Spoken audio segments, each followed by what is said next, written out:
Hello hello hello everyone, আসসালামু আলাইকুম। Welcome back to my channel. জুম্মা মুবারক সবাইকে। সবার কী অবস্থা, সবাই কেমন আছেন? আশা করি সবাই ভালো আছেন, সুস্থ আছেন। আমি আলহামদুলিল্লাহ আপনাদের দয়ায় ভালো আছি, সুস্থ আছি। দেশের বাইরে যে প্রান্ত থেকে আজকে আমার ব্লগ ভিডিওটি দেখছেন বা দেখবেন, সবাইকে অসংখ্য ধন্যবাদ জানিয়ে শুরু করছি আমার আজকের জুম্মার দিনের ছোট্ট একটি ব্লগ। আশা করব সম্পূর্ণ ভিডিওটি দেখে সুন্দর একটা গঠনমূলক কমেন্ট রেখে দিয়ে যাবেন। আপনার একটা কমেন্টই আপনার বাড়িতে আমাকে পৌঁছে দিবে ইনশাল্লাহ। আর অবশ্যই একটা লাইক দিয়ে শুরু করবেন। আপনার এই একটা লাইকই আমার এই ভিডিওটি আরও 10 জনের কাছে পৌঁছায় দিবে। তো এই তো সকালে তো কাজকর্ম করা শুরু করে দিয়েছি। আজকে যেহেতু জুম্মার দিন, আজকে মোছামুছির কাজ, আরও অনেক কাজ পড়ে রয়েছে, এগুলো করব। তারপরে যে ছেলের পরীক্ষা চলতেছে, দ্বিতীয় শ্রেণীর পরীক্ষা চলতেছে, এদিকে ছেলেকেও পড়াচ্ছি, নিজেও কাজ করতেছি, তার পাশাপাশি হচ্ছে গিয়ে যে ব্লগ করতেছি, এই আর কি, মানে ভিডিও তৈরি করতেছি। তো আজকের ওয়েদারটা যে এত সুন্দর কি বলবো।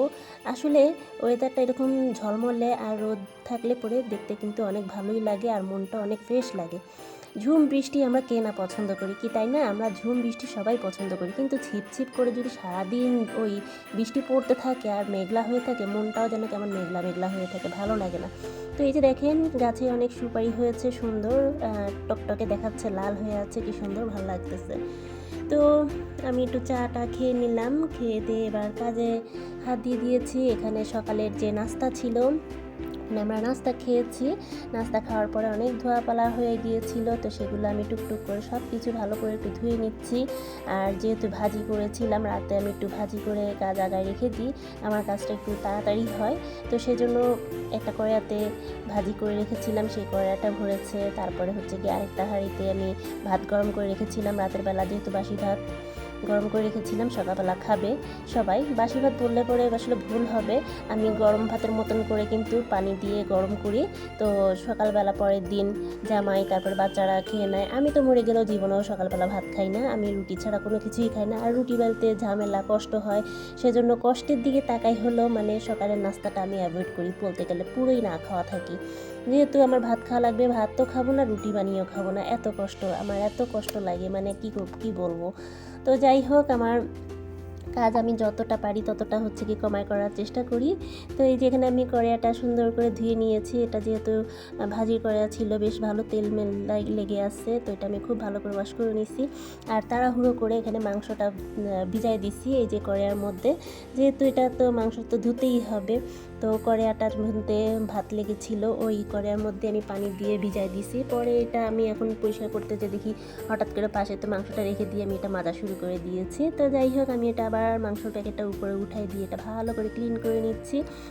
যেহেতু আমি অন্য হাঁড়িতে এখন মাংসটা রান্না করব, এই কড়াইগুলো আমার এখন লাগছে না। তারপর আবার পরে ভাবলাম যে আর ধোয়াপালা বাড়াবো না, ধ্যাত্তেরি কী আর করার, এইটাতেই আমি মাংসটা ভিজিয়ে দিই। বেলা 11টা বাজে, মাংস এখনও ভেজিনি, কী করব, কী রান্না করব। তো সকালবেলা মানে খুব খিদা লেগে গেছে, তো ভাবলাম যে অল্প কটা ভাত না খেয়েই নিই। তো ছেলেকে বেশিরভাগ খাওয়াই দিছি, আর হচ্ছে কি নিজে 2-1 নলা খেলাম আর কি। তো এদিকে হচ্ছে গিয়ে চাল নিব, ভাত বসাবো, আর ওদিকে মশলাগুলো তো সব ভিজাই দিছি, কখন রান্না শেষ হবে কে জানে। আর জুম্মার দিন অনেক কাজ থাকে সবারই, মানে সবার ঘরে কিন্তু কম বেশি অনেক কাজ থাকে। ছুটির দিনে মনে হয় যেন আজকে যেহেতু ছুটির দিন, আজকে কিছু কাজগুলো আগায় রেখে দিই, পরিষ্কার করে রাখি, একটু ঘর দোর ভালো লাগে নিজের কাছে। তো জুম্মার দিন মানেই হচ্ছে কি কাজ বাড়ানোর দিন, এরকম আমার কাছে মনে হয়। তো যাই হোক, এখন আমি এই যে চালটা নিয়ে নিলাম, এখন আমি ভাতটা বসিয়ে দিব। চালটা ধুতে দিয়ে দিয়েছি, একটুখানি ভিজিয়ে রাখবো, ভিজায় রেখে দিলে পরে চালটা যদি একটু ফুলে যায়, ভাতটা তাড়াতাড়ি হতে সুবিধা হয়। যেহেতু সিলিন্ডার আমি ব্যবহার করি, আমার তো বাড়তি কোনো গ্যাস নাই, সিলিন্ডারে গ্যাস আমার খুব মানে সচেতন হয়ে চলতে হয়, সেই জন্য চালটা কিন্তু আমি বসিয়ে দিয়েছি। এদিকে যে পেঁয়াজ কাটবো, মাংস যেহেতু রান্না করব, কতগুলো পেঁয়াজ নিয়ে নিয়েছি। আর এই যে এখানে মাংসটা আমি মাখিয়ে জুখিয়ে বসিয়ে দিয়েছি, হাত দিয়ে মাখিয়ে বসিয়েছি। তারপরে এই যে এগুলো সব সেট করে নিচ্ছি, মশলাপাতিগুলো যেহেতু আমার সবগুলো মশলাপাতি নেওয়া হয়ে গিয়েছে, মশলার কাজ শেষ, এগুলো ফ্রিজে রেখে দিব। আর এখানে আমি স্পিড বাড়াই দিছি, এখানে কড়াইয়া যেগুলো ছিল সেগুলো আমি সুন্দর করে গুছিয়ে রেখে দিলাম। আর বাদবাকি যে বাসন পেয়ালা যা যা আছে সব কিছু আমি গুছিয়ে গুছিয়ে সুন্দর করে রেখে দিচ্ছি। তো এই যে চামচের জায়গায় চামচ, মানে যার যার জায়গায় তাকে আমি বসিয়ে দিলাম, এই তো। তারপরে যে তাড়াহুড়ো করে চলে আসছি, এই শোকেসটা অনেক দিন ধরে পরিষ্কার করা হয় না।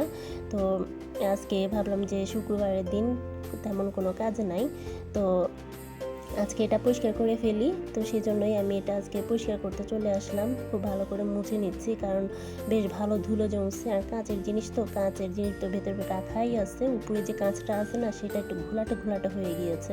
তো সেটা আমি খুব ভালো করে ক্লিন করে নিলাম। আর পাশের যে কাঠটা আছে, কাঠটাও আমি খুব সুন্দর করে পরিষ্কার করে নিচ্ছি। একদম ফাঁকে ফুঁকে অনেক ময়লা হয়ে গিয়েছিল। তো খুব ভালো করে মুছে নিচ্ছি। আর এদিকে যে এইখানে এইটাও আমি মুছে নিচ্ছি, এখানেও কিন্তু কাঁচটা একটু ঘোলাটে ঘোলাটে হয়ে গিয়েছে। তো এটাও আমি খুব ভালো করে পরিষ্কার করে নিচ্ছি।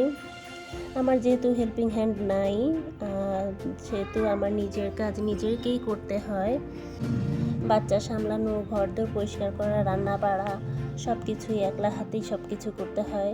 তো এটাও আমি খুব ভালো করে মুছে নিয়েছি। আর এদিকটায় নিচে একটু ধুলো জমছে, কি বলবো, প্রতিদিনই মোছা হয়, তারপরেও কোথা থেকে যে এরকম ধুলো আসে কে জানে, বলতে পারি না। তো প্রতিদিনই এরকম করে একটু হাত বুলিয়ে দিই এইখানটায় বিশেষ করে।